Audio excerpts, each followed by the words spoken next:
योगी के उत्तर प्रदेश में कोरोना का इलाज कैसा हो रहा है, कितनी व्यवस्थाएं उन्नत हैं और किस तरह से इलाज की सुविधाएं मरीजों को मुहैया कराई जा रही हैं, उसकी बातें जनता अपना खुद वीडियो बना के संवाददाता जाके मौके पर या लोग अपना जो पीड़ित हैं वह खुद अपनी जानकारी सोशल मीडिया पर देते रहे हैं। लेकिन यह पहली दफ़ा है कि एक एमएलसी विधान परिषद सदस्य ने खुद, जो कि कोरोना पीड़ित है, वह अस्पताल में भर्ती होते हैं। उत्तर प्रदेश के सबसे बड़े अस्पताल, सबसे नामी और कद्रदानी अस्पताल पीजीआई लखनऊ में, और वहाँ की क्या व्यवस्था है। 19 दिन भर्ती रहते हैं, इसलिए हवा में नहीं है।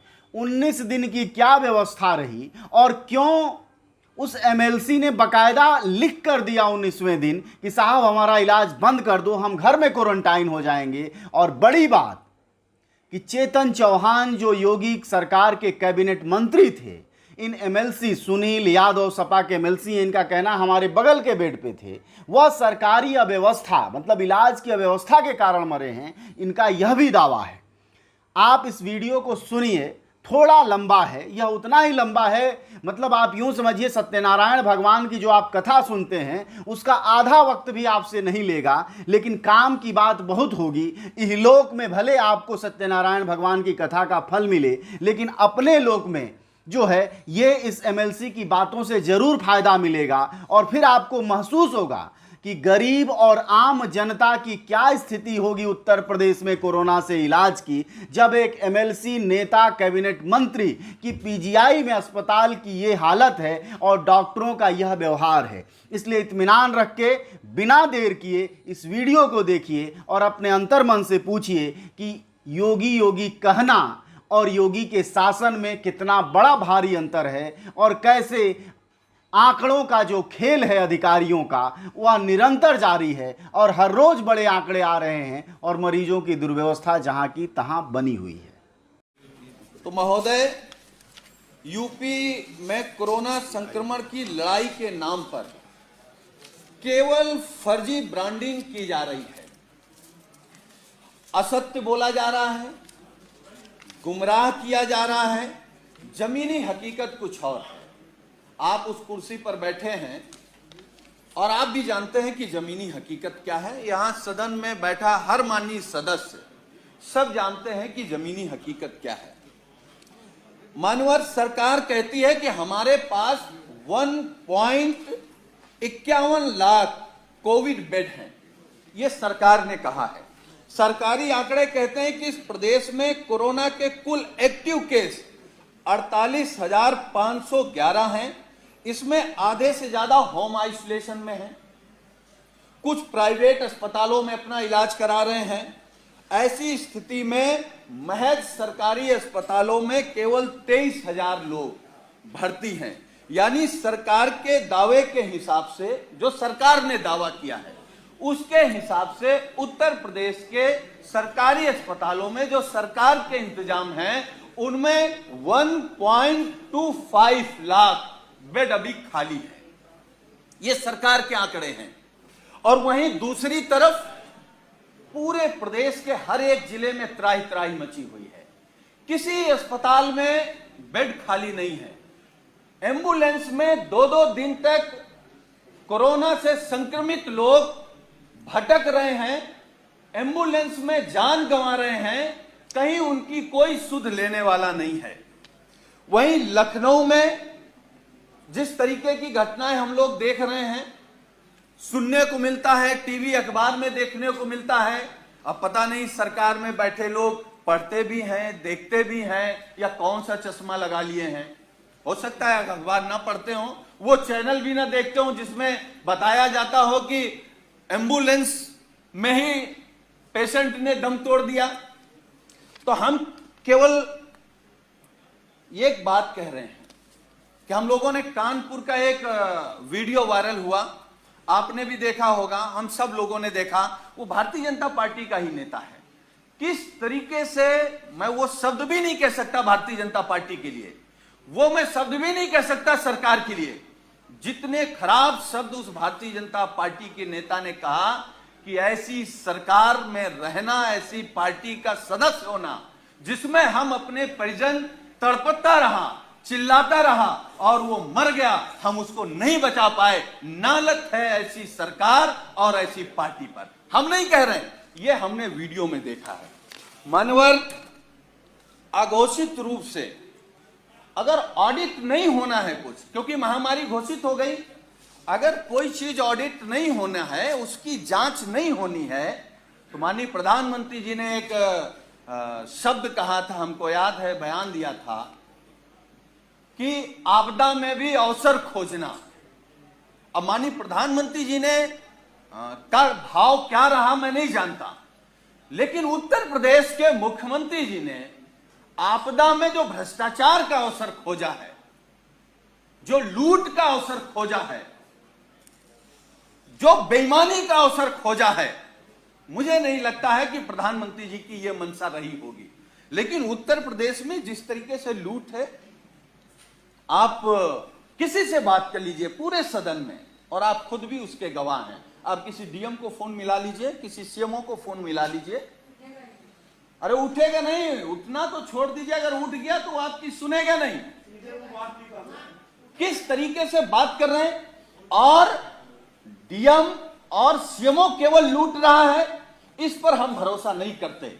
बिना सरकार के इशारे पर इतनी बड़ी लूट, राशन के नाम पर लूट, मास्क के नाम पर लूट, सैनिटाइजर के नाम पर लूट, बेड के नाम पर लूट, मतलब कितने तरीके के लूट। और हम तो मान्यवर आपके माध्यम से, इस सदन के माध्यम से जानना चाहते हैं, ये भारतीय जनता पार्टी की सरकार ये लूट के तरीके कहां से सीखती है, कहां से ट्रेनिंग लाते हैं? मतलब नाम जब बात करेंगे तो राष्ट्रवाद का, समाज का, पिछड़े और दलित का, गरीब का। साजन जी जरा संक्षेप। मैं केवल आपके आशीर्वाद से, आपके सानिध्य में केवल ये जानना चाहता हूं आखिर ये लूट कैसे हो रही है।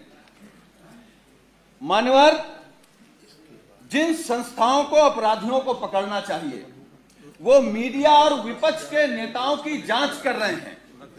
दुनिया के हर सफल, मान्यवर, दुनिया के हर सफल देश में इस महामारी से लड़ने का रास्ता डॉक्टरों ने निकाला है, वैज्ञानिकों ने निकाला है। लेकिन उत्तर प्रदेश में सीएम और उनकी 11 टीम, उन्होंने बहुत अच्छी एक दवा और एक इंजेक्शन निकाला है।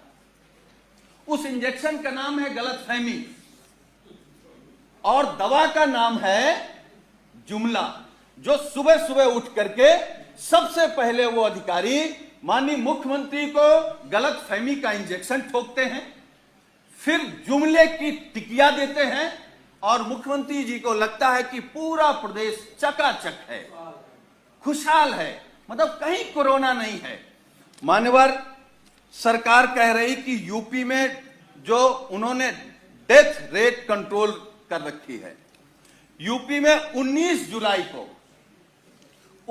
जुलाई तक कोरोना से कुल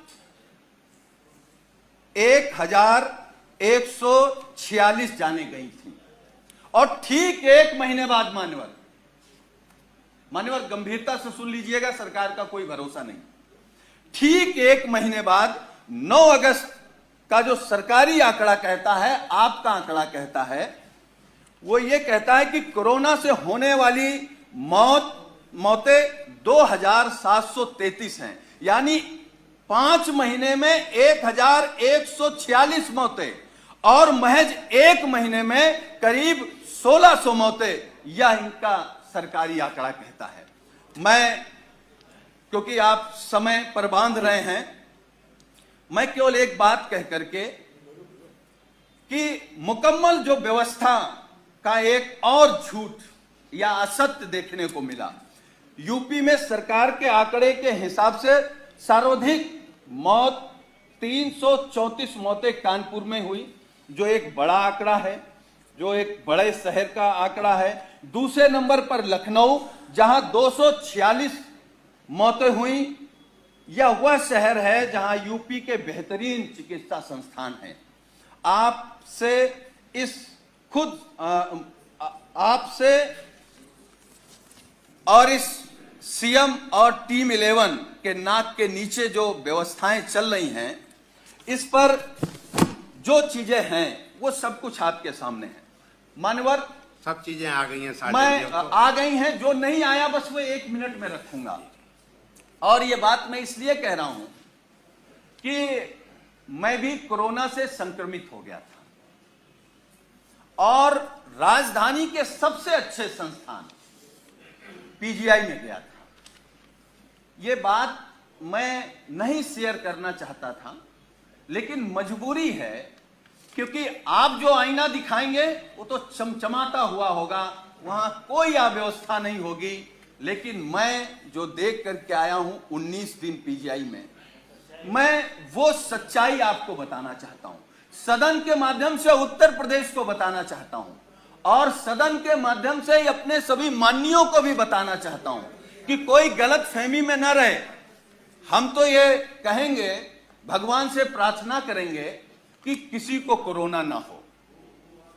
हमारे ही बगल में, अब हम लोगों के बीच नहीं है, स्वर्गीय चेतन सिंह चौहान जी, मैं 13 नंबर बेड पर था और वो 14 नंबर बेड पर थे। अगर नेता सदन सुनेंगे तो आप भी आश्चर्य रह जाएंगे। मैं 11 जुलाई को दोपहर में एडमिट हुआ और माननीय मंत्री जी 11 जुलाई की शाम को 5 बजे एडमिट हुए।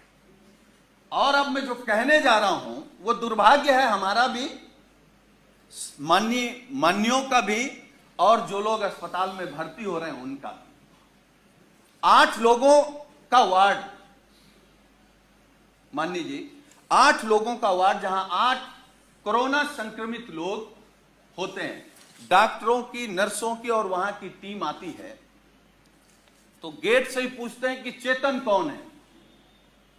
तो माननीय मंत्री जी क्योंकि बहुत सरल थे, उन्होंने हाथ खड़ा किया। टीम आती है, उन्होंने कहा चेतन आपको कब हुआ कोरोना? तो उन्होंने अपनी बात बताई। तो फिर एक दूसरा स्टाफ बोलता है चेतन क्या करते हो तुम? वो कुर्ता पैजामा में थे, मैं तो पैंट शर्ट में था। खैर, तो माननीय मंत्री जी ने कहा कि मैं कैबिनेट मंत्री हूं। तो एक स्टाफ ने कहा कि कहां के? तो उन्होंने कहा उत्तर प्रदेश सरकार। तो मैं सोच रहा था कि ये लोग कैसे इस बदतमीजी से बात कर सकते हैं, लेकिन मुझे यह भरोसा हुआ कि जब माननीय मंत्री जी ने कह दिया कि मैं उत्तर प्रदेश सरकार का कैबिनेट मंत्री हूं, तब शायद वो चेतन जी कहेंगे या थोड़ा आदर करेंगे। लेकिन ये सुनने के बाद भी जब पीजीआई के स्टाफ ने कहा कि चेतन तुम्हारे घर में और कौन कौन संक्रमित है, तो मुझे गुस्सा भी आया, दुख भी हुआ और सरकार पे भी गुस्सा आया। मतलब सरकार का इतना भी दबाव नहीं है भाई। कैबिनेट मंत्री के बाद कौन होता है? मुख्यमंत्री। तो इसका मतलब उत्तर प्रदेश में केवल योगी आदित्यनाथ जी का सम्मान होगा। अगर शर्मा जी को कोरोना हो गया तो आपके साथ क्या व्यवहार होगा आप सोच नहीं सकते। हम नहीं चाहते, हम तो भगवान से प्रार्थना करेंगे कि आपको नहीं, किसी को ना हो। लेकिन उसके बाद मान्यवर, मुझे जब गुस्सा आया, मैं अपना गुस्सा नहीं रोक पाया, तो मैंने डॉक्टर से कहा कि आप जानते हैं कौन है? चलिए आप नहीं प्रभाव में आ रहे हैं कि ये योगी सरकार के कैबिनेट मंत्री हैं, ये वो हैं जो देश के लिए क्रिकेट खेलते थे। तो उस डॉक्टर ने कहा अच्छा ये वो चेतन है, और ये कहते हुए डॉक्टर और स्टाफ पूरा चला गया। वो 2 दिन तक हमारे बगल में रहे। मतलब वो, मैं ये कह सकता हूं कि जिस घुटन में थे वो माननीय शर्मा जी नहीं महसूस कर सकते। और मुझे जो शब्द नहीं कहना चाहिए, वो कोरोना से हमको आपको छोड़ के नहीं गए, सरकार की अव्यवस्था से हमको आपको छोड़ करके गए। मतलब इतना गंभीर मामला। और मान्यवर, मैं दूसरी बात बता रहा हूं, मैं 19 समाप्त कर नहीं, मैं समाप्त कर दूंगा। अब हमारा केवल दर्द सुन लीजिए। जी। मैं 19 दिन तक एडमिट था। 11वें दिन हमारी फिर टेस्ट हुआ, मैं फिर पॉजिटिव आ गया। फिर 4 दिन बाद टेस्ट हुआ, फिर पॉजिटिव आ गया। हमारे माननीय राष्ट्रीय अध्यक्ष, हमारे नेता माननीय अखिलेश यादव जी ने फोन से हमसे कहा कि सरकार का शासनादेश हो गया है कि तुम घर पर रह करके ठीक हो सकते हो, इस सरकार की व्यवस्था पर भरोसा मत करो। और जांच करा करके आप लिख करके देख आओ कि हमको इलाज नहीं कराना, हम होम क्वारंटीन रहना चाहते हैं। अब मैं वो बात बताने जा रहा हूं मान्यवर आपको। मैंने राष्ट्रीय अध्यक्ष जी से अनुरोध किया कि एक जांच और करा लेते हैं, हो सकता है कि हम निगेटिव आ जाएं। हमारी एक जांच हुई जिसमें मैं पॉजिटिव आया। नर्स ने कहा कि आप पॉजिटिव हैं। डॉक्टर की टीम आई, उन्होंने कहा कि आप पॉजिटिव हैं या नहीं हैं, हमको दूसरा टेस्ट करना पड़ेगा। हमारा सुबह दूसरा टेस्ट हुआ। जब दूसरा टेस्ट हुआ, जब शाम को मैंने कहा कि हमारी रिपोर्ट क्या आई, तो उन्होंने कहा कि आपका रेपर बदल गया था, इसलिए शाम को तीसरा टेस्ट होगा। जब तीसरा टेस्ट हुआ तो सुबह हमने पूछा कि हमारी रिपोर्ट क्या है, तो डॉक्टरों ने कहा कि आपका सैंपल बदल गया है, इसलिए आपका चौथा टेस्ट होगा। हमारा चौथा टेस्ट हुआ। चौथे टेस्ट में मानवर जानते क्या हुआ? जब हमने रिपोर्ट पूछा तो उन्होंने कहा कि आपका फार्म तो वहां चला गया था लेकिन सैंपल नहीं गया है। तो हमने कहा पांचवा कर लो। हमारा पांचवा टेस्ट हुआ। पांचवा टेस्ट हुआ और मैंने लिखित में दिया कि हमको पीजीआई में इलाज नहीं कराना है, हम घर में रहकर के जो सरकार के निर्देश हैं उनको पालन करते हुए हम स्वस्थ हो जाएंगे। मैं पहला पेशेंट हूं सरकार के निर्देश के बाद जो ये लिख करके आया कि मुझे नहीं इलाज कराना। मैं ये नहीं कह रहा हूं कि हम सभी डॉक्टरों पर सवाल खड़ा कर रहे हैं। डॉक्टर भगवान की तरह दिखता, हमको भी 19 दिन भगवान की तरह दिखा और हम भगवान की तरह मानते हैं, लेकिन ये अव्यवस्था आखिर कैसे? ये हमने दो कैबिनेट मंत्री खो दिए। मैं 1 मिनट में बात खत्म करूंगा। अब बहुत नहीं, 1 मिनट में खत्म, 1 मिनट में, क्योंकि हमारे जो विधायक हैं पूर्वा विधानसभा से, बसपा से जीते थे, आपके यहां चले गए, किस दबाव में गए मैं नहीं जानता, अपने मन से गए या इन्होंने भगाया मैं नहीं जानता, लेकिन क्योंकि हमारे गांव के बगल के हैं, तो जब मैं पीजीआई में एडमिट था, जब उनको मैंने देखा मोबाइल पर कि उनको भी कोरोना हो गया, तो मैंने उनसे कहा कि आप अस्पताल में एडमिट हो जाइए। उन्होंने कहा नहीं, हमारी महाराज जी से बात हो गई, हम घर ही में रहेंगे। हमने कहा भाई, बाकी में सब महाराज जी पर भरोसा कर लेना, कोरोना में महाराज जी पर भरोसा मत करो। उन्होंने लेकिन भरोसा किया, लेकिन 3 दिन बाद उनको जब हालत बिगड़ी तो वही पीजीआई पर आए, वहीं एडमिट हुए और उनकी 2 दिन में वो हालत बिगड़ी कि वो बेहोश हो गए, उनको आईसीयू में जाना पड़ा। उन्होंने मुझसे फोन पे कहा कि हमने हेलीकॉप्टर कर लिया है, एम्बुलेंस, हम दिल्ली जा रहे हैं, क्योंकि वो बड़े आदमी हैं, संपन्न हैं। जब सुबह मैंने पूछा कि आप किस समय निकल रहे हैं, तो उन्होंने मुझसे फोन पे कहा कि महाराज जी ने मना कर दिया, कहा कि हम दिल्ली के डॉक्टर बुला लेंगे, लेकिन यहां से अगर कोई पेशेंट जाएगा तो पूरा देश और दिल्ली जान जाएगी कि उत्तर प्रदेश की क्या व्यवस्था है। तो डॉक्टर तो वहां से नहीं आए और बाद में हमारे माननीय मंत्री जी को वेदांता जाना पड़ा, दिल्ली जाना पड़ा। पूरा देश जान गया कि उत्तर प्रदेश में कोरोना के नाम पर केवल लूट हो रही है, भ्रष्टाचार हो रहा है। यह देश का इकलौता प्रदेश है जिसने 2 हमारे कैबिनेट मंत्री खो दिए हैं अपनी अव्यवस्था से। हम सब लोगों ने उनको श्रद्धांजलि दी है, लेकिन हम आपसे केवल अनुरोध करेंगे कि अभी कोरोना खत्म नहीं हो गया है। महामारी से हम आप सब लोग लड़ रहे हैं, सरकार लड़ रही है, उसका बस एक पंक्ति में, एक पंक्ति में। हाँ, सरकार लड़ रही है, लड़ते दिख रही है, उसका नजरिया केवल ये है, वो इसलिए लड़ते दिख रही है कि उसको पैसा चोरी करना है, उसको लूट करनी है, जो हमारा पैसा गया है, जो सैलरी गई है वो लूट करनी है। तो ये मान्यवर लूट बचाइए, और इतना गंभीर मामला है, हम आपसे अनुरोध करेंगे कि सदन की कार्यवाही रोक करके चर्चा कराए जाने की मैं मांग करता हूं। ठीक, साजन जी, हाँ, केवल 1 मिनट में आदरणीय भदौरिया जी, केवल 1 मिनट, बस 1 मिनट में केवल।